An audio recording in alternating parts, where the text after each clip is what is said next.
நம்ம கடை வந்து வீட்டுக்கே ஷிஃப்ட் பண்ணியாச்சு. வீட்டுக்கு ஷிஃப்ட் பண்ணதுக்கப்புறம் 1 வீக்காக ஸ்டிச் பண்ணல. இப்போ தான் ஸ்டிச் பண்ணியிருக்கேன். ஃபஸ்ட்டு எடுத்தோடனே பட்டு பாவாடை செட்டு ஸ்டிச் பண்ணியிருக்கேன் குட்டி பாப்பாவுக்கு. பாருங்க அவ்வளோ அழகாக இருக்குது. இதில் பார்த்திங்கன்னா பேக் சைடில் ஊக்கு வந்துடும்.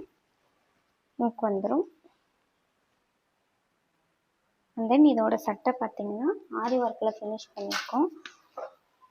இது இப்போ இருக்க ட்ரெண்டான ஆரி ஒர்க்கு பட்டு பாவாடைக்கு. பாருங்கள் கையில் ஹேங்கிங்ஸ் கொடுத்துட்டு பஃப் வச்சு ஹேங்கிங்ஸ் கொடுத்துட்டு தென் நெக்கில் பார்த்திங்கன்னா இந்த மாதிரி ஒர்க் அழகாக பண்ணிவிட்டு அங்கங்கே புட்டாஸ் வச்சுட்டு கீழேயும் பார்த்திங்கன்னா அதே மாதிரி ஒர்க்கு கொடுத்துட்டு கீழே ஹேங்கிங்ஸ் கொடுத்துருக்கோம்.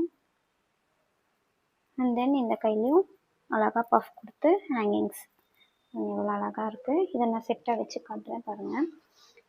இந்த மாதிரி உங்கள் குட்டி பாப்பாவுக்கும் ஸ்டிச் பண்ணணும்னு நீங்கள் நினச்சிங்கன்னா ஸ்க்ரீனில் தெரிகிற காண்டாக்ட் நம்பருக்கு வாட்ஸ்அப் பண்ணுங்கள். தேங்க்யூ.